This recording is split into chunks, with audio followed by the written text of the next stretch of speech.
Alright, so did enough videos, you begin to realize that there's kind of gaps in your video series, and this is another one where I kind of found a gap. I talked about osmotic pressure, and I talked about temperature changes due to dissolving a solute in a solution, but I never actually talked to you about how you could use this practically. And so if one of the general chemistry 2 labs you can take is where you try to find the molecular weight of a compound based on a freezing point depression, or less commonly what the osmotic pressure is. So both of these are solved with the same idea in mind. So I'm only going to show the one for osmotic pressure, and I'm going to work some nice clean numbers to make it easy.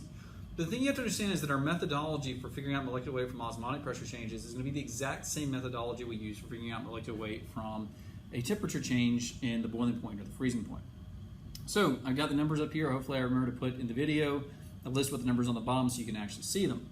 So if you're giving a osmotic pressure, or you're given a freezing point or boiling point change, and you're asked to find the molecular weight, start with what you know, okay? The following information has to be given to you: the temperature change of the osmotic pressure. In the case of osmotic pressure, the temperature, definitely the Van 't Hoff factor unless you're being asked to solve for it, and you're going to need the grams of solute and whatever is in the denominator of molarity of molality. If you're working with the delta T change, you're going to be given kilograms of solvents. If you're working with osmotic pressure, you're going to be given volumes of solution. And we'll talk about why that is in just a minute. So, what do? Well, as a good student, you're going to write out the formula you have for osmotic pressure, right? Pi equals trim. Now, if you were given a delta T change, again, you start with the same approach. Delta T equals K-I-M. Now, what variables are you given? Well, you're given pi here, 318 kPa. Your given temperature here is 298 Kelvin. R is 8.314 kPa liters per mole Kelvin. And I here is going to be 1.00. So how do you get molecular weight from that? Well, you can't, not directly, but there is a methodology to get to it. So what do?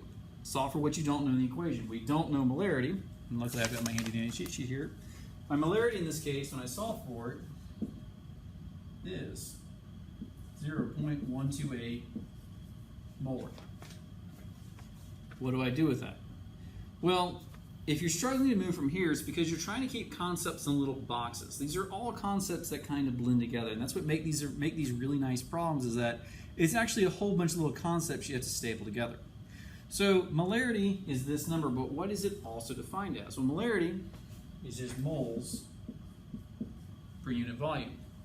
And I know I have a liter of solution, so I can say that I also have 0.128 moles of solute. Okay, I'm still not to molecular weight, but here's another idea. What is molecular weight? What do I do with it? Well, if you remember from General Chemistry 1, if I have my moles and I multiply by molecular weight, I will get my grams. So my molecular weight is simply the grams divided by the moles. Well, I know my grams, it's 10, and I know my moles, 0.128, so this ends up giving me, just want to make sure I said this to you correctly, 78.0 grams per mole.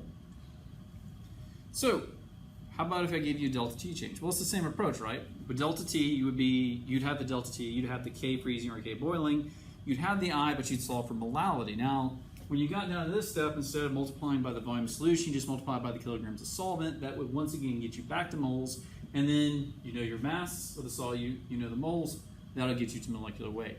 So when it comes to approaching these types of problems, don't try to compartmentalize all this information. I mean, I understand the want, desire to do that, but this is really kind of stringing together multiple concepts. It's the synthesis part of Bloom's taxonomy.